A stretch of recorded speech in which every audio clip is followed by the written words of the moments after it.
হ্যাঁ, আমি নাজমা আক্তার, প্রভাষক, ইসলামের ইতিহাস ও সংস্কৃতি বিভাগ, আমির উদ্দিন কলেজ, গোয়ালবাড়ি, সখীপুর, টাঙ্গাইল। তো প্রিয় শিক্ষার্থীরা কেমন আছো সবাই? আশা করি আল্লাহর রহমতে সবাই ভালো আছো। আমিও আল্লাহর রহমতে ভালো আছি।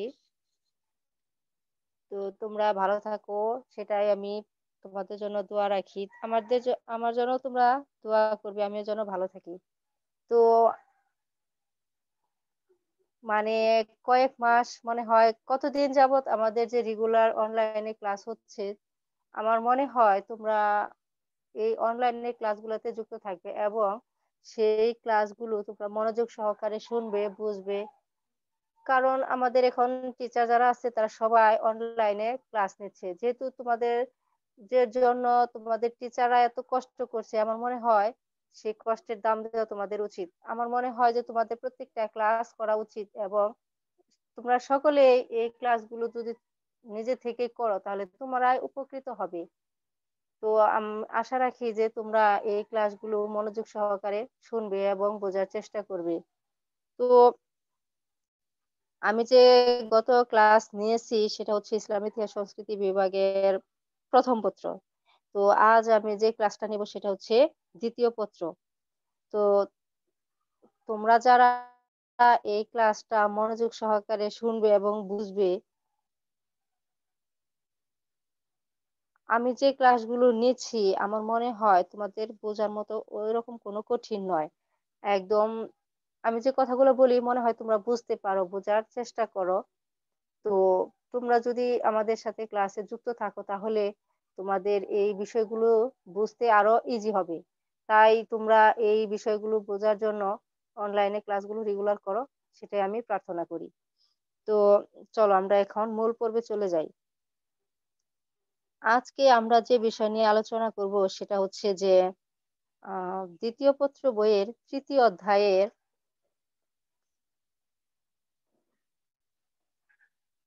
ভারতে ভারত উপমহাদেশে মুঘল শাসন প্রতিষ্ঠা।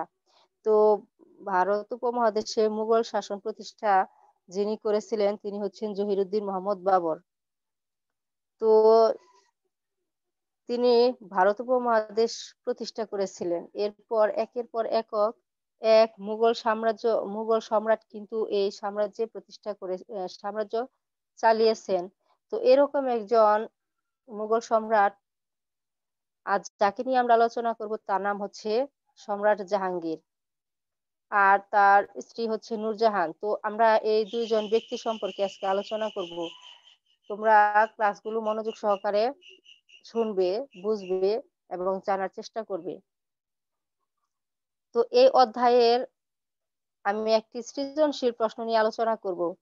যেহেতু আমি তোমাদের শুরুতে বলছি যে সম্রাট জাহাঙ্গীর এবং নূরজাহান এই দুজন সম্পর্কে আলোচনা করব, তো আমি যে সৃজনশীল প্রশ্নটা নিয়ে আলোচনা করব সেই প্রশ্নটা কিন্তু এই সম্রাট জাহাঙ্গীর এবং তার স্ত্রী যে নূরজাহান নিযুক্ত, সেই প্রশ্নটার আলোকেই কিন্তু আমি তোমাদের এই দুজন ব্যক্তি সম্পর্কে কথাটা বলেছি। তাই এই সৃজনশীল প্রশ্নটা পড়ার আগে আমার মনে হয় এই দুজন ব্যক্তি সম্পর্কে যদি আমরা জানতে পারি তাহলে ওই প্রশ্নটা পড়া একদম সহজ হবে। তাই যেহেতু আমি যদি তোমাদের এই সৃজনশীল প্রশ্নটা পড়াই তাহলে তোমরা মাঝখান থেকে কিচ্ছু বুঝতে পারবে না, কারণ এই সৃজনশীল প্রশ্নের মধ্যে যে উম, যাদের কথা আলোচনা করা হয়েছে, তো তাদের সম্পর্কে যদি তোমরা না জানো তাহলে তো তোমরা এই প্রশ্নটা পারবে না, তাই না? তাহলে আমাদের মনে হয় যে এই প্রশ্নটা পড়ার আগে আমাদের এই দুজন ব্যক্তি সম্পর্কে পড়া দরকার। তো চলো ছাত্রছাত্রীরা আমরা এই সৃজনশীল প্রশ্নটা আগে পড়ি, দেখি এই সৃজনশীল প্রশ্নে কি বলা হয়েছে।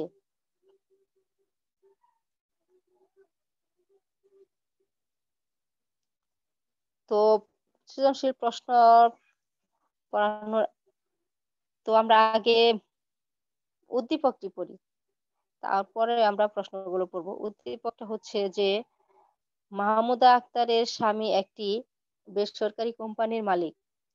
কোম্পানির বিভিন্ন কাজে মাহমুদা তার স্বামীর উপর প্রভাব বিস্তার করেন। তিনি তার দুই ভাইকে কোম্পানির উচ্চ পদে বসান।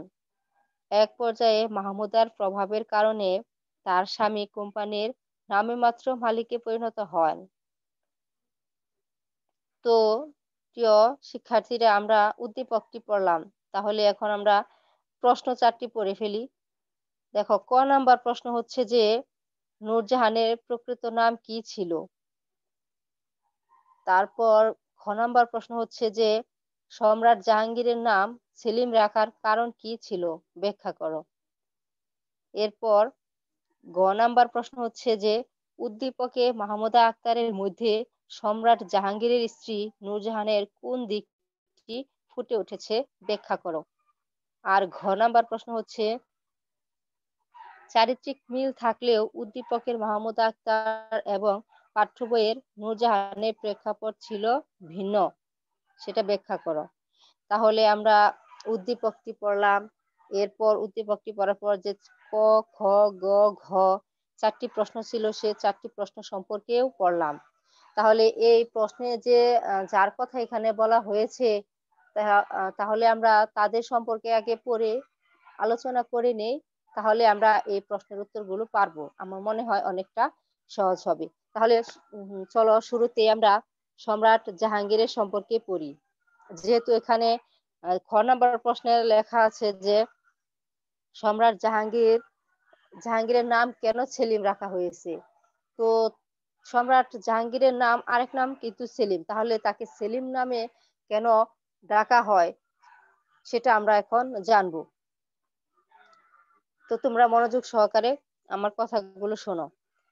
মুঘল বংশের তথা ভারতবর্ষের সর্বশ্রেষ্ঠ সম্রাট জালালউদ্দিন মুহাম্মদ আকবরের অনেকগুলো সন্তান শিশু অবস্থায় পরপর মৃত্যু মুখে পতিত হয়।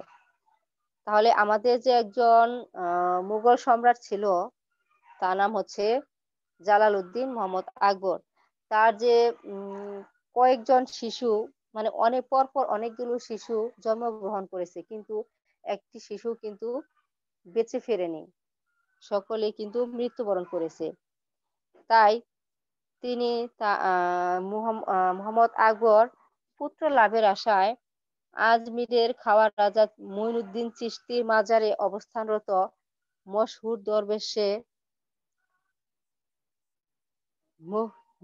দরবেশ শেখ সেলিম চিশতির উদ্দেশ্যে ভক্তি শ্রদ্ধা জানিয়ে খোদার কাছে মনোবাঞ্ছনা পূরণের জন্য প্রার্থনা জানান। এরপর 1569 খ্রিস্টাব্দের আগস্ট মাসে রানী যোধবাইয়ের গর্ভে জাহাঙ্গীরের জন্ম হয়। এ সাধু পুরুষের নাম অনুসারে নবজাত যুবরাজের নামকরণ করা হয় সেলিম। তাহলে এখানে যে মুঘল সম্রাট জালালউদ্দিন মোহাম্মদ আকবর, তার যে পরপর শিশু মারা গিয়েছে, এরপর তিনি একটি মাজারে গিয়ে এক দরবেশ ছিলেন, তার নাম ছিল কি শেখ সেলিম চিশতি। তিনি সেই মাজারে গিয়ে আল্লাহর কাছে তার মনের সকল মনোবাঞ্ছনা পূরণের জন্য প্রার্থনা জানান। এতে তার স্ত্রী গর্ভবতী হন। এরপর তার জন্ম তার গর্ভে জন্মগ্রহণ করেন জাহাঙ্গীর। যেহেতু দরবেশটির নাম ছিল শেখ সেলিম চিশতি, তাই সম্রাট জাহাঙ্গীরের নাম ওই দরবেশের নামে ডাকা হয়। এরপর আকবর আদর করে সেলিমকে শেখু বাবা নামে ডাকতেন। আকবর মাত্র 4 বছর বয়স হতে আরবি, ফার্সি, তুর্কি, গণিত, ইতিহাস, ভূগোল প্রভৃতি বিষয়ে সেলিমের শিক্ষা লাভের জন্য আব্দুর রহিম খান খানান সহ বহু সুপণ্ডিতকে গৃহ শিক্ষক নিযুক্ত করেছিলেন। 1586 খ্রিস্টাব্দে মাত্র 15 বছর বয়সে অম্বরের রাজা ভগবান দাসের কন্যা মানবাই এর সাথে সেলিম পরিণয় সূত্রে আবদ্ধ হন। 1600 খ্রিস্টাব্দে আকবর আসিরগড় দুর্গ বিজয়ে ব্যাপৃত থাকাকালে সেলিম বিদ্রোহী হয়ে স্বাধীনতা ঘোষণা করেন, কিন্তু রাজমাতার প্রচেষ্টায় পিতা পুত্রের মধ্যে পুনরায় সদ্ভাব প্রতিষ্ঠিত হয়। এরপর সেলিমের পুত্র খসরু ছিলেন আকবরের প্রিয় পাত্র। মানসিংহ ও মির্জা আজিজ কুকা সেলিমের পরিবর্তে খসরুকে সিংহাসনে স্থাপন করার পক্ষপাতী ছিলেন, কিন্তু শেষ পর্যন্ত আকবর জাহাঙ্গীরের দাবি স্বীকার করে নিজ পোশাক ও তরবারি উত্তরাধিকারের চিহ্নস্বরূপ তাকে প্রদান করেন। এরপর অতঃপর সম্রাট আকবরের মৃত্যুর পর ১৬০৫ খ্রিস্টাব্দের ২৪শে অক্টোবর সেলিম নূর উদ্দিন মোহাম্মদ জাহাঙ্গীর বাদশাহ গাজী উপাধি ধারণ করে দিল্লি মসনদে সমাসীন হন। ইতিহাসে তিনি সম্রাট জাহাঙ্গীর নামে সমধিক প্রসিদ্ধ। এর একজন ঐতিহাসিক যে ঈশ্বরী প্রসাদ বলেন, তার উদার শিক্ষা, প্রকৃতি প্রদত্ত তীক্ষ্ণ বুদ্ধি এবং প্রচুর সাধারণ জ্ঞান তাকে তার পিতার রাজনীতিবিদ সুলভ রাষ্ট্র পরিচালনার নীতিকে অব্যাহত রাখার জন্য যথেষ্ট যোগ্যতা সম্পন্ন করে তুলেছিল। যেসব অভিজাত বর্গ তার সিংহাসন আরোহণে বিরোধিতা করেন, তিনি তাদেরকে ক্ষমা প্রদর্শন করেন। পিতার আমলে রাজকর্মচারীদের প্রতি উপযুক্ত শ্রদ্ধা প্রদর্শন করতেও জাহাঙ্গীর ত্রুটি করেননি। তাহলে আমরা যে এই যে সম্রাট জাহাঙ্গীর সম্পর্কে পড়লাম, তাতে আমরা কিন্তু খ নাম্বার যে প্রশ্নটা সেটা সম্পর্কে কিন্তু জানতে পারলাম। খ নাম্বার প্রশ্নে কিন্তু ছিল যে আহ সম্রাট জাহাঙ্গীরের নাম সেলিম কেন রাখা হয়েছিল? তাহলে আমরা জানতে পারলাম যে কোন কারণে সম্রাট জাহাঙ্গীরের নাম সেলিম রাখা হয়েছিল। তো আমরা এই আলোচনা থেকে আমরা খ নাম্বার প্রশ্নের উত্তরটা পেলাম। এবার আমরা জানবো নূরজাহান সম্পর্কে। নূরজাহান ছিলেন সম্রাট জাহাঙ্গীরের স্ত্রী। এখন নূরজাহান সম্পর্কে আমরা জানবো, তোমরা সবাই মনোযোগ সহকারে সে কথাগুলো শুনবে। ঈশ্বরী প্রসাদ বলেন, মুঘলদের ইতিহাসে জাহাঙ্গীরের সাথে নূরজাহানের বিবাহ অন্যতম গুরুত্বপূর্ণ একটি ঘটনা। বিশ্ব ইতিহাসে অল্প কয়েকজনই এই অনন্য সাধারণ মহিলার ন্যায় অসীম সাহসিকতা এবং রাজনৈতিক প্রজ্ঞা প্রদর্শন করেছেন। তিনি স্বীয় স্বামীকে নিজের করায়ত্ত করে বেশ কয়েক বছর রাষ্ট্রের উপর প্রভাব বিস্তার করতে সক্ষম হয়েছিলেন। এই মহীয়সী নারীর জীবনালেখ্য বহুবিধ রহস্যময় উপাখ্যানে বিজড়িত ছিল। নূরজাহানের বাল্য নাম ছিল মেহেরুন্নেছা। তাহলে আমাদের এখানে খ নাম্বার প্রশ্ন কিন্তু আছে যে নূরজাহানের প্রকৃত নাম কি? তাহলে এই প্রশ্ন থেকে আমরা জানতে পারলাম যে নূরজাহানের প্রকৃত নাম কি? মেহেরুন্নেছা। তার বাল্যকালে তাকে এ নামেই ডাকা হতো। তাহলে আমরা এই আলোচনা থেকে আমরা ক নাম্বার প্রশ্নের উত্তরটা পেয়ে গেলাম যে নূরজাহানের প্রকৃত নামটা কি? প্রকৃত নামটা হচ্ছে মেহেরুন্নেছা। তো প্রিয় শিক্ষার্থীরা, তোমরা সবাই এই কথাগুলো কিন্তু মনে রাখবে। তার পিতা মির্জা গিয়াস বেগ ছিলেন খোরাসানের তাতার সুলতান বেগলার বেগির উজির তেহরানের বাসিন্দা।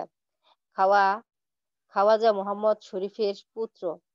স্বীয় স্বীয় বেগম আসমতা বানু সহ ভাগ্যেন্দ্র ভারতবর্ষের উদ্দেশ্যে আগমনকালে কান্দাহারে মির্জা গিয়াস বেগের যে কন্যা সন্তান জন্মগ্রহণ করে তার নামই মেহেরুন্নেছা, যে এখন নূরজাহান নামে পরিচিত। যা হোক, মির্জা গিয়াস বেগ ভারতে আগমন করে আকবরের অধীনে চাকরি গ্রহণ করেন। বঙ্গদেশের বর্ধমান অঞ্চলের জাগিরদার আলীকুলি ইস্তাজুল ওরফে শের আফগানের সাথে নূরজাহানের যখন ১৭ বছর বয়স, তখন ওই শের আফগানের সাথে তার বিবাহ হয়। কিন্তু কিছুকাল পরেই শের আফগান বিদ্রোহ হয়ে উঠলে সম্রাট জাহাঙ্গীর তাকে দমন করার জন্য বঙ্গদেশের শাসনকর্তা কুতুবউদ্দিনের নেতৃত্বে এক অভিযান প্রেরণ করেন। শের আফগান যুদ্ধে পরাজিত ও নিহত হন। ওই শের আফগানের আগের ঘরের একটি কন্যা সন্তান ছিল, তার নাম ছিল লাডলি। ওই লাডলি সহ মেহেরুন্নেছাকে জাহাঙ্গীর মুঘল দরবারে আনেন। এরপর ওই ঘটনার ঠিক ৪ বছর পরে একদিন মিনাবাজারে জাহাঙ্গীর মেহেরুন্নেছাকে দেখতে পান। সেখানে তাকে দেখতে পেয়ে তার অসামান্য রূপে তিনি বিমুগ্ধ হয়ে যান এবং বিমুগ্ধ হয়ে যাওয়ার পর তিনি তাকে বিবাহ করেন। অতঃপর সম্রাট তাকে প্রধান মহিষীর মর্যাদা প্রদান করেন। প্রথমে নূরমহল, যার শব্দের অর্থ হচ্ছে রাজপ্রাসাদের আলো, এবং পরে তাকে নূরজাহান, যার অর্থ হচ্ছে জগতের আলো উপাধিতে তিনি ভূষিত করেন। উল্লেখ্য যে নূরজাহানকে বিবাহ করার উদ্দেশ্যে ষড়যন্ত্রমূলক ভাবে নয়, বরং রাষ্ট্রদ্রোহিতার কারণে রাজকীয় বাহিনীর সাথে শের আফগানের পরাজয় ও মৃত্যু ঘটেছিল। তবে কোনো কোনো ঐতিহাসিকরা এটাকে যথাযথ বলে মানতে পারেননি। কারণ তারা বুঝতে পেরেছিলেন যে এটা কিন্তু যথাযথ নয়। তা না হলে যে জাহাঙ্গীর তার পূর্বের স্বামীকে দমন করেছিলেন, তার সাথে তাকে বিবাহবদ্ধে আবদ্ধ হতে হয়েছিল। তবে কোনো ঐতিহাসিক এটা মনে করেন না মোটেই। কারণ নূরজাহানের যে ব আ প্রজ্ঞা বুদ্ধি ছিল এবং তার স্বামী সম্রাট জাহাঙ্গীরের উপরে তার প্রগাঢ় বিশ্বাস ছিল এবং ভালোবাসা ছিল। তাতে কিন্তু প্রমাণিত হয় না যে তিনি তার বিরুদ্ধে কাজ করেছেন। বরং তার সাথে থেকে তার সাম্রাজ্যকে আরো বিশাল করার চেষ্টা করেছিলেন। তো চলো প্রিয় শিক্ষার্থীরা, আমরা এখন তার যে জ্ঞান বুদ্ধি ছিল সে সম্পর্কে আমরা জানি। তিনি কিভাবে শাসনকার্য পরিচালনা করেছিলেন তার স্বামীর সাথে। তো অনিন্দ্য ও অনুপম সৌন্দর্য, অসাধারণ বুদ্ধিমত্তা ও বহুমুখী প্রতিভার অধিকারী নূরজাহান রাজকার্যে বিচক্ষণ, ফার্সি সাহিত্যে অপরিসীম ব্যুৎপন্ন এবং অসি চালনা, রণকৌশল ও অশ্বারোহণে ছিলেন পারদর্শিনী। তাহলে দেখো, একজন নারী হয়ে তিনি কত ধরনের কাজে কত পারদর্শী ছিলেন। একজন পুরুষের ক্ষেত্রে যা প্রযোজ্য ছিল, সকল পারদর্শীতে তিনি ছিলেন একদম পারদর্শী এই নূরজাহান বেগম। ললিত কলায় বিশেষজ্ঞ এবং ফ্যাশনের অগ্রদূত নূরজাহান নিত্য নব ঢঙের পোশাক পরিচ্ছদ ও অলংকারের প্রবর্তন করে সমসাময়িক কালের অভিজাত সম্প্রদায়ের বিশেষ দৃষ্টি আকর্ষণ করেন। একটি ঐতিহাসিক হাশিম কাফি খান বলেন, নূরজাহান কর্তৃক প্রবর্তিত ফ্যাশন সমাজে আজও প্রচলিত রয়েছে। মোহাম্মদ হাদি বলেন, নূরজাহান ছিলেন সকল বিপদগ্রস্ত এবং অসহায়দের আশ্রয়স্থল এবং অনাথ বালিকাদেরকে তিনি নিজের খরচে বিবাহ দিতেন। এরপর জাহাঙ্গীরের সাথে মৃগরায় গমন করে তিনি একটি নিজের হাতে ব্যাঘ্র শিকার করেছিলেন। স্মিথ নূরজাহানকে সিংহাসনের পশ্চাতে শক্তি বলে অভিহিত করেছেন। তিনি স্বীয় প্রতিভা বলে সম্রাট জাহাঙ্গীরের উপর প্রভাব বিস্তার করে তার নামে শাসন কার্য পরিচালনা করতেন। তিনি স্বীয় পিতাকে ইতিমাদুল্লাহ উপাধি সহ সাম্রাজ্যের প্রধানমন্ত্রীর পদে নিযুক্ত করেন এবং ভ্রাতা আসফ খানকে খানি সামান পদে উন্নীত করেন। তিনি তার পূর্ব স্বামীর অজুচ্ছাদ কন্যা লাডলি বেগমের সাথে জাহাঙ্গীরের কনিষ্ঠ পুত্র শাহরিয়ারের বিবাহ দেন। এমনকি মুদ্রার উপর জাহাঙ্গীরের নামের সঙ্গে তার নামও কিন্তু মুদ্রিত হতে থাকে। কথিত আছে যে রাজকীয় ফরমানসমূহ নূরজাহানের দস্তখত ব্যতীত মূল্যহীন বলে পরিগণিত হতো। তাহলে প্রিয় শিক্ষার্থীরা, তোমরা বুঝতে পারছো যে জাহাঙ্গীরের জীবনে নূরজাহানের প্রভাবটা কতটা ছিল। যে তার নামে যে মুদ্রা প্রচলিত হয়েছিল, তার নামের সাথে কিন্তু নূরজাহানের নামটাও মুদ্রায় খোদিত হতো। এরপর যে যে কোনো রাজকীয় যে ফরমান গুলো ছিল, সেগুলোতে কিন্তু একমাত্র নূরজাহানের দরখাস্তই থাকতো এবং তার দস্তখত ছাড়া কিন্তু সবকিছু কি হতো, মূল্যহীন। তাহলে শক্তিশালী অমাত্য গণ নূরজাহানের সম্মুখে মস্তক অবনত করতে সদা প্রস্তুত থাকতেন। একদা জাহাঙ্গীর মন্তব্য করেন, এক পেয়ালা মদ এবং এক ঢিস সুপের বিনিময়ে আমি আমার রাজ্যকে আমার প্রিয়তমা রানীর হস্তে বিক্রয় করেছি। নূরজাহানের অকৃত্রিম ভালোবাসা ও সেবা জাহাঙ্গীরকে এত বেশি মুগ্ধ করেছিল যে তিনি প্রশাসনের সকল দায়িত্ব নূরজাহানের হস্তে ন্যস্ত করেন। নূরজাহানকে বাদশাহ বেগম সম্মানে অলঙ্কৃত করা হয়েছিল। নূরজাহান সময় রাষ্ট্রের আমির উমরা এবং রাজধানীর নাগরিকদের ঝরোকা দর্শন দিতেন এবং উন্মুক্ত দরবারে রাজকার্য পরিচালনা করতেন। পরিশেষে আমরা বলতে পারি, মোতামাদ খান বলেন, অবশেষে তার ক্ষমতা এমন পর্যায়ে উপনীত হয়েছিল যে রাজা শুধু নামে মাত্রই রাজা ছিলেন। অনুরূপভাবে মোহাম্মদ হাদি বলেন, তিনি নাম ছাড়া সাম্রাজ্যের অপ্রতিদ্বন্দ্বী কর্ত্রী হয়ে বসলেন এবং সম্রাট তার হাতে ক্রেনক হয়ে পড়লেন। কিন্তু দুর্ভাগ্যবশত তার এই অপ্রতিদ্বন্দ্বী ক্ষমতার ফলে রাজ্যের মধ্যে চরম বিশৃঙ্খলা দেখা দেয়। তার ক্ষমতার অপব্যবহারে বিরক্ত হয়ে জাহাঙ্গীরের তৃতীয় পুত্র খুরম এবং সেনাপতি মহব্বত খান বিদ্রোহের ধ্বজা উত্তোলন করেছিলেন। নূরজাহানের রাজনৈতিক অদূরদর্শিতার ফলে 1622 খ্রিস্টাব্দে কান্দাহার মোগলদের হস্তচ্যুত হয়। 1627 খ্রিস্টাব্দে সম্রাট জাহাঙ্গীরের তিরোধানের পর নূরজাহান রাজনীতি হতে অবসর গ্রহণ করতে বাধ্য হয়েছিলেন। উল্লেখ্য যে জাহাঙ্গীরের রাজত্বকালে সকল অশান্তি ও গোলযোগের জন্য নূরজাহানের দায়-দায়িত্ব কম ছিল না। তো প্রিয় শিক্ষার্থীরা, আমরা সম্রাট জাহাঙ্গীর এবং তার স্ত্রী নূরজাহান বেগমের সম্পর্কে অনেক কিছু জানলাম। তো কিভাবে নূরজাহান তার স্বামীর সাথে রাজ্য পরিচালনা করতেন, কিভাবে নিজের হাতে তার স্বামীকে ভালোবাসায় বধ করেছিলেন এবং সেই শাসন তিনি নিজের হাতে পরিচালনা করেছেন, সে সম্পর্কে আমরা এখন জানলাম।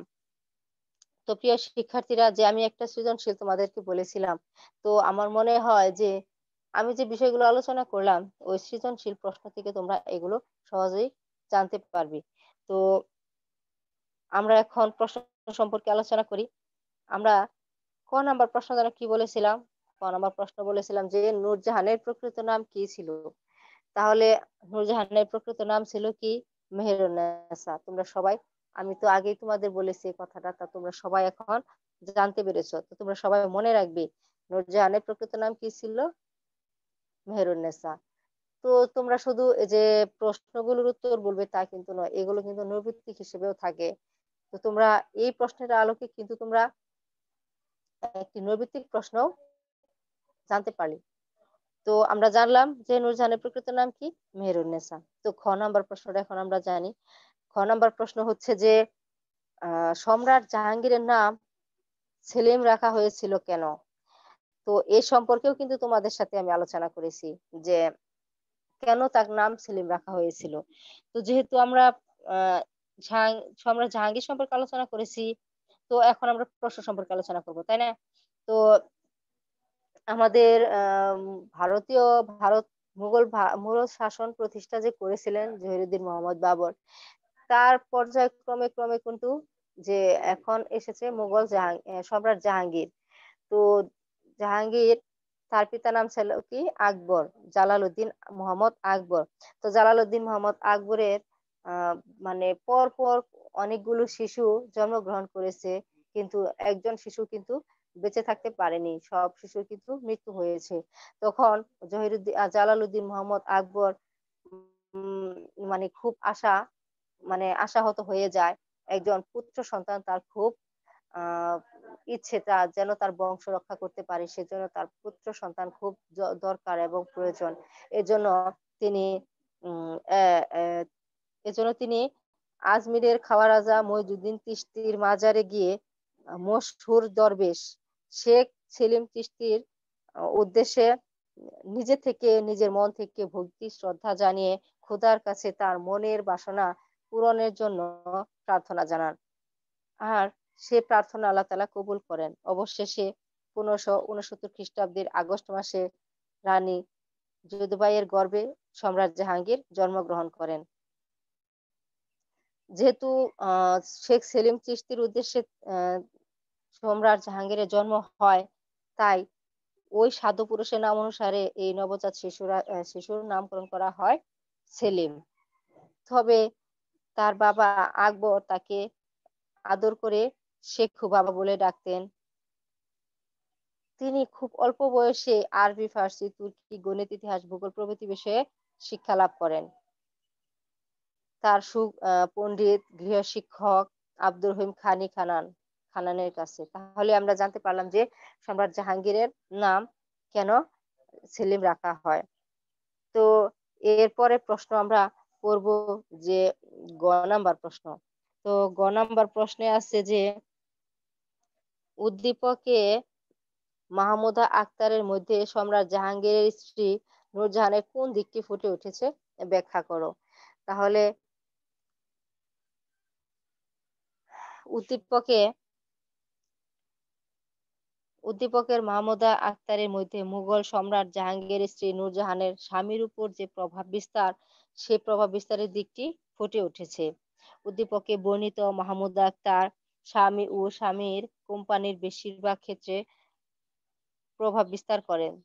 ঠিক যেরকম নূরজাহান তার স্বামী সম্রাট জাহাঙ্গীরের উপর যে প্রভাব বিস্তার করেন, ঠিক এরকম ভাবে মাহমুদাও তার স্বামীর কোম্পানির ক্ষেত্রে প্রভাব বিস্তার করেন। তিনি তার ভাইকে কোম্পানির উচ্চ পদে বসিয়েছেন। কোম্পানির নানা কাজে মাহমুদার পরামর্শ ও প্রভাবের কারণে তার স্বামী কোম্পানির নামেমাত্র মালিকে পরিণত হন। তার মতো মুঘল সম্রাট জাহাঙ্গীরের স্ত্রী নূরজাহানের নূরজাহানেরও স্বামীর উপর অপরিসীম প্রভাব ছিল। নূরজাহান অসামান্য রূপ ও রূপ-লাবণ্যের অধিকারী ছিলেন। প্রজ্ঞা, বুদ্ধিমত্তার গুণে গুণান্বিত ছিলেন বলে রাজ পরিবারের সর্বত্রই তার অপরিসীম প্রভাব ছিল। জাহাঙ্গীরের উপর প্রভাব বিস্তার করে তিনি তার আত্মীয়-স্বজন ও দলীয় লোকদের রাজ্যের উচ্চ পদে নিযুক্ত করেন। তার পিতা এবং ভ্রাতাকে জাহাঙ্গীরের উজির নিযুক্ত করেন। তাহলে তো প্রিয় শিক্ষার্থীরা, তো তোমরা জানতে পারছো, শুনতেও পারছো যে কিভাবে আম মুঘল সম্রাট জাহাঙ্গীরের সাম্রাজ্য পরিচালনার ক্ষেত্রে তার স্ত্রী নূরজাহানের প্রভাব কতটা ছিল। তিনি আস্তে আস্তে তার আহ, পিতাকে প্রধানমন্ত্রী নিযুক্ত করেন, এরপর তার ভ্রাতাকে উজি নিযুক্ত করেন। এভাবে নিজের সম্রাট জাহাঙ্গীরের রাজত্বকে তিনি নিজের করায়ত্ত করার চেষ্টা করেন। ঠিক একইভাবে মাহমুদা আক্তারও কিন্তু তার স্বামীর আহ কোম্পানিতে এভাবে নিজের প্রভাবটা বিস্তার করতে শুরু করেন। তার ভ্রাতাদেরকেও কিন্তু তার কোম্পানির উচ্চ পদে নিযুক্ত করার চেষ্টা করেন। তাহলে এক্ষেত্রে কিন্তু মাহমুদা আক্তারের সাথে সম্রাট জাহাঙ্গীর স্ত্রী নূরজাহানের অনেকটা মিল রয়েছে। তো নূরজাহান সাম্রাজ্যে অপরিসীম ক্ষমতার অধিকারী ছিলেন। মুদ্রায় ও সম্রাটের নামের সাথে তার নাম অলঙ্কৃত হতো। তার ক্ষমতা এতটা বৃদ্ধি পেয়েছিল যে জাহাঙ্গীর একজন নামাত্র সম্রাটে পরিণত হয়েছিলেন। তাহলে দেখো যে সম্রাট জাহাঙ্গীরের স্ত্রী যে নূরজাহান বেগম, তার প্রখর বুদ্ধি এবং তার যে অসীম ভালোবাসা ছিল, তা দিয়ে কিন্তু তিনি তার স্বামীকে বশ করতে পেরেছিলেন। এক্ষেত্রে কিন্তু তার স্বামী তাকে একটি কথা বলেছিলেন যে এক কাপ চা এবং এক ঢিস সুপারির বিনিময়ে কিন্তু আমি আমার রাজ্য আমার স্ত্রী নূরজাহানের নিকট বিক্রি করেছি। তাহলে একমাত্র যে সম্রাট জাহাঙ্গীরের প্রতি নূরজাহান বেগমের যে ভালোবাসা ও সেবা, এতে কিন্তু সম্রাট জাহাঙ্গীর খুবই মুগ্ধ হয়েছিলেন। যার কারণে কিন্তু তার কোম্পানি তার রাজ্যে তার স্ত্রীকে প্রভাব খাটানোর আহ বিস্তার প্রভাব খাটানোর সাহস পেয়েছিলেন। উদ্দীপকে মাহমুদা আক্তার মুঘল সম্রাট জাহাঙ্গীরের স্ত্রীর এক কর্তৃত্ববাদীর গুণটি ধারণ করেছে। তাহলে আমরা ঘ নাম্বার প্রশ্নটা এখন জানলাম। এবার ঘ নাম্বার প্রশ্নটা জানবো। দেখো ঘ নাম্বার প্রশ্ন কি বলছে, চারিত্রিক মিল থাকলে উদ্দীপকের মাহমুদা আক্তার এবং পাঠ্য বইয়ের নূরজাহানের প্রেক্ষাপট ছিল ভিন্ন, সেটা কি ব্যাখ্যা করো। তাহলে ঘ নাম্বার প্রশ্ন এখন আমরা পড়ছি। দেখো, চারিত্রিক মিল থাকলে উদ্দীপকের মাহমুদ আক্তার এবং সম্রাট জাহাঙ্গীর নূরজাহানের প্রেক্ষাপট ছিল ভিন্ন, উক্তিটি যথার্থ। মুঘল সম্রাট জাহাঙ্গীরের সাথে নূরজাহানের প্রেম, প্রণয় ও প্রভাব বিস্তার মুঘল ইতিহাসের এক গুরুত্বপূর্ণ ঘটনা। এরপর কিন্তু তারা বিবাহবদ্ধে আবদ্ধ হন। নূরজাহানের প্রকৃত নাম মেহেরুন্নেসা। তার পিতা পারস্যের অধিকারী পারস্যের অধিবাসী মির্জা গিয়াস বেগ ভাগ্যান্বেষণে ভারতে আগমন করেন। নানা ঘটনা প্রবাহে 1612 খ্রিস্টাব্দে সম্রাট জাহাঙ্গীরের সাথে নূরজাহান পরিণয় সূত্রে আবদ্ধ হন। তিনি আহ, তো এখানে আরেকটা কথা আমি বলি, সেটা হচ্ছে যে তোমরা যেহেতু নূরজাহান সম্পর্কে পড়েছো এবং এটাও জেনেছো যে উম, কোন কোন কারণে উম, কোন কারণে সম্রাট জাহাঙ্গীর নূরজাহানকে বিয়ে করতে বাধ্য হয়েছিলেন। সেটা হচ্ছে যে আহ, নূরজাহানের পিতা ভাগ্য অন্বেষণের জন্য তার সপরিবারকে নিয়ে ভারতে আগমন করেন। তিনি তার জাহাঙ্গীরের পিতা আকবরের নিকটে কিন্তু চাকরি গ্রহণ করেন। সেখানে উম, চাকরি গ্রহণ করার পর আহ, যখন যখন নূরজাহানের বয়স 17 বছর হয়, তখন শের আফগানের সাথে কিন্তু তার বিবাহ হয়। বিবাহ হওয়ার কিছুদিন পরে আহ ওই মুঘল সম্রাট জাহাঙ্গীরের সাথে ওই শের আফগানের একটি যুদ্ধ পরিচালনা হয়। এই যুদ্ধে শের আফগান পরাজিত হন এবং নিহত হন। তাই শের আফগানের যে ওরসজাত পূর্বের ওরসজাত কন্যা সন্তান ছিল লাডলি, তাকে সহ নূরজাহানকে তার আ তার আম তার কাছে আনা হয়। পর্যায়ক্রমে দেখা যায় যে ওই ঘটনার ঠিক ৪ বছর পর এক মেলায় সম্রাট জাহাঙ্গীর ওই নূরজাহানকে দেখতে পান এবং সেখানে দেখে তার রূপে তিনি কি হন? বিমুগ্ধ হন এবং বিমুগ্ধ হয়ে তিনি নূরজাহানকে বিবাহ করেন। তাহলে এখানে বলা হয়েছে যে নানা ঘটনা প্রবাহে ১৬১২ খ্রিস্টাব্দে সম্রাট জাহাঙ্গীরের সাথে নূরজাহান পরিণয় সূত্রে আবদ্ধ হন। তিনি জাহাঙ্গীরের উপর এতটাই প্রভাব বিস্তার করতে সক্ষম হয়েছিলেন, যার দরুন অনেকে বলতে বাধ্য হন যে জাহাঙ্গীর নয়, নূরজাহানই সম্রাজ্ঞী ছিলেন। এই কথাটা যথার্থই সত্য। কেন নয়? যে সম্রাট জাহাঙ্গীর শুধু নামে মাত্র সম্রাট ছিলেন। কিন্তু সাম্রাজ্য পরিচালনা করতেন নূরজাহান বেগম। তাই এখানে আ জাহাঙ্গীরকে নয়, নূরজাহানকে সম্রাজ্ঞী হিসেবে আ পরিচ আ সম্রাজ্ঞী হিসেবে অভিহিত করা হয়েছে। তাহলে নূরজাহানের চরিত্রের সাথে উদ্দীপকে বর্ণিত মাহমুদা আক্তারের মিল থাকলেও তাদের প্রেক্ষাপট ছিল কি ভিন্ন। মাহমুদা আক্তারকে শুধু কোম্পানির ক্ষমতা দখল করতে দেখা যায়। কিন্তু নূরজাহান তীক্ষ্ণ বুদ্ধি ও আকর্ষণীয় গুণাবলী দ্বারা সম্রাটের মনের উপরও প্রভাব ফেলেছিলেন। তিনি বিয়ের পর থেকে ১৫ বছর সাম্রাজ্যে প্রবল প্রতিপত্তি ও প্রভাব বিস্তার করেছিলেন। তাহলে এ কথাটা আমি আগেই বলেছি যে তোমাদেরকে যে নূরজাহানের এত বুদ্ধি ও যে তার মধ্যে যে গুণাবলীগুলো ছিল এবং তার যে রূপ ছিল, তাছাড়া যে তার ভালোবাসা এবং সেবা দিয়ে তিনি তার স্বামী জাহাঙ্গীরকে বধ করতে পেরেছিলেন। এক্ষেত্রে কিন্তু তার স্বামী একটা কথাও তাকে বলেছিলেন। সে কথাটাও কিন্তু তোমাদেরকে আমি বলেছি। তিনি কিন্তু বলেছিলেন যে তার আ সা আ তার মানে স্ত্রীর ক্ষেত্রে এই কথাটা বলেছিলেন যে, তিনি ১ পেয়ালা মদ এবং ১ ঢিস সুপের বিনিময়ে আমি আমার রাজ্যকে আমার প্রিয়তমা রানীর হস্তে বিক্রয় করেছি। তাহলে তিনি তার স্ত্রীর প্রতি কতটা অন্ধ ছিলেন, যার কারণে তিনি এ কথাটা বলতে বাধ্য হয়েছেন। তাছাড়া তিনি যে তার নামে সম্রাট জাহাঙ্গীরের নামে যে মুদ্রা অঙ্কিত হতো, সেই মুদ্রার ক্ষেত্রেও কিন্তু মুঘল সম্রাট জাহাঙ্গীরের যে স্ত্রী নূরজাহানের নামও কিন্তু অঙ্কিত হতো। এছাড়া উম এ যে আ দলিল ফরমান সহ অনেক কিছু ছিল, সেগুলো কিন্তু একমাত্র নূরজাহানের দরখাস্ত ছাড়া সেগুলো কিন্তু কোনো মূল্য ছিল না। সেগুলো কিন্তু একদম মূল্যহীন ছিল। তাহলে দেখো উম তিনি বিয়ের পর থেকে ১৫ বছর সাম্রাজ্যে প্রবল প্রতিপত্তি ও প্রভাব বিস্তার করেছিলেন। অসামান্য রূপ ও অসাধারণ গুণের অধিকারী ছিলেন এই নারী। সর্বগুণে গুণান্বিত নূরজাহানের ছিল তীক্ষ্ণ বুদ্ধি, প্রগাঢ় সাধারণ জ্ঞান এবং শিল্প সাহিত্যের প্রতি একনিষ্ঠ আকর্ষণ। তার এ সকল গুণাবলী একদিকে যেমন মুঘল দরবারকে গৌরবান্বিত করে, অন্যদিকে তিনি উম এ রাজপরিবার ও রাজ্যের মানুষের কাছে ছলনাময়ী রূপে পরিচিতি লাভ করেন। যা মাহমুদা আক্তারের মধ্যে দেখা যায় না।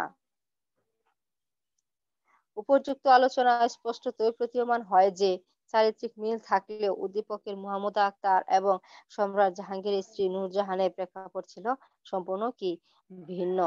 তাহলে প্রিয় ছাত্রছাত্রীরা, আমরা এই সৃজনশীল প্রশ্ন পড়লাম। তার সাথে, সাথে কিন্তু আমরা সম্রাট জাহাঙ্গীর এবং তার স্ত্রী নূরজাহান বেগম তাদের সম্পর্কেও কিন্তু জানতে পারলাম যে আমাদের আ আ মোগল সম্রাট জাহাঙ্গীর কেমন প্রকৃতির মানুষ ছিলেন এবং তিনি কিভাবে নূরজাহানকে বিয়ে করেছিলেন। বিয়ে করার পর তিনি কিভাবে তার সাম্রাজ্য পরিচালনা করেছিলেন। এছাড়া নূরজাহান বেগম যে তার স্বামীর প্রতি ভালোবাসা ও সেবা যত্ন করেছিলেন, তাতে তিনি খুবই আম আনন্দিত হয়েছিলেন এবং মুগ্ধ হয়েছিলেন। সে সকল ক্ষেত্রে কিন্তু তিনি বিমুগ্ধ হয়ে তাকে সাম্রাজ্য পরিচালনা করার জন্য উম বলেছিলেন। তার সাথে, সাথে তার মুদ্রায় যে তার নামে যে মুদ্রা অঙ্কিত করা হয়েছিল, সেক্ষেত্রেও কিন্তু তার স্ত্রীর নাম জড়িত ছিল। এরপর বিভিন্ন দলিল ফরমান সহ যে বিষয়গুলো ছিল, সেগুলোতেও কিন্তু নূরজাহানের দস্তখত ছাড়া কিন্তু মূল্যহীন ছিল। তাহলে এক্ষেত্রে দেখা যাচ্ছে যে আম সম্রাট জাহাঙ্গীর নূরজাহানের উপর কতটা প্রভাব বিস্তার করতে পেরেছিল। তো উম আমরা আজকে যে সৃজনশীল প্রশ্নটা পড়লাম, তো প্রিয় শিক্ষার্থীরা, তো আমার মনে হয় তোমরা যদি সেগুলো মনোযোগ সহকারে শুনে থাকো, আমার মনে হয় না এই প্রশ্নটা তোমাদের মুখস্থ করার দরকার আছে। শুধু একবার জাস্ট বাড়িতে বইটা খুলে পড়বে, তাহলে আমার মনে হয় তোমাদের প্রশ্নটা একদম ইজি হয়ে যাবে। এই বিষয় কিন্তু খুব কঠিন কিন্তু নয়। তোমরা যদি কঠিন মনে করো তাহলেই কিন্তু কঠিন। আর যদি তোমরা সহজভাবে আমার কথাগুলো মনোযোগ সহকারে শুনে থাকো, তাহলে আমার মনে হয় এই প্রশ্নটা পড়ার দরকার আর পড়বে না। তো তোমরা আ ভালোভাবে এই ক্লাসগুলো করবে, শুনবে এবং জানার চেষ্টা করবে। কারণ যেকোনো সময় তোমাদের স্কুল বা কলেজ খোলা হয়ে যেতে পারে। আর তোমাদের পরীক্ষাগুলো কিন্তু হয়তো হয়ে যেতে পারে। তাই আমার মনে হয় তোমরা বাড়িতে বসে না থেকে তোমরা এই যে টিচাররা যারা ক্লাস নিচ্ছে, তো তোমাদের ভালোর জন্যই তো নিচ্ছে। তো তোমরা এই ক্লাসগুলো ভালোভাবে করবে, জানবে, বোঝার চেষ্টা করবে। তাহলে আমার মনে হয় তোমাদের এই চেষ্টাগুলো বৃথা যাবে না। তো তোমরা রেগুলার ভালোভাবে ক্লাস করো, এটাই আমি আশা করি। তো আজকে যে ক্লাস নিলাম, তো তোমরা ভালোভাবে বোঝার চেষ্টা করবে এবং বুঝবে। তো আজকে আর নয়, পরবর্তীতে অন্য একটি আ বিষয় নিয়ে আলোচনা করব। অন্য কিছু নিয়ে, অন্য সম্রাট নিয়ে কিংবা অন্য কিছু বিষয় নিয়ে আলোচনা করব। আজকের মতো এখানেই থাক। তো তোমরা এই প্রশ্নগুলো পড়বে। তবে তোমরা বাড়িতে বসে না থেকে তোমরা যদি এই প্রত্যেকটা অধ্যায় ভিত্তিক প্রশ্নগুলো একবার করে পড়ো, তাহলে আমার মনে হয় কোনো পরীক্ষাতে গিয়ে তোমরা ঠেকবে না। আমার মনে হয় তোমরা ঠিক চালিয়ে নিতে পারবে। তো এই অধ্যায়ের যে ৩য় অধ্যায়ের যে একটা প্রশ্ন আলোচনা করলাম, তো আমার মনে হয় তোমরা যদি বাড়িতে একবার পড়ো এবং এই ৩য় অধ্যায়ের যে নৈর্ব্যক্তিক প্রশ্নগুলো আছে, সেগুলো তোমরা একটু মনোযোগ সহকারে পড়ো। দেখো তোমাদের জন্য ভালো হবে এবং যেহেতু তোমার কলেজ বন্ধ, তোমরা এখন বাড়িতেই থাকো। তোমাদের সময় আছে হাতে প্রচুর। তো তোমরা বাহিরে ঘোরাফেরা করো না। তো বাসায় গিয়ে এগুলো মনোযোগ সহকারে শুনবে, জানবে, পড়বে। এতে তোমরা উপকৃত হবে। তো ছাত্রছাত্রীরা, তোমরা সকলেই ভালো থাকো এবং ভালোভাবে পড়াশোনা করো। আজ আর নয়, বিদায় নিচ্ছি। আল্লাহ হাফেজ।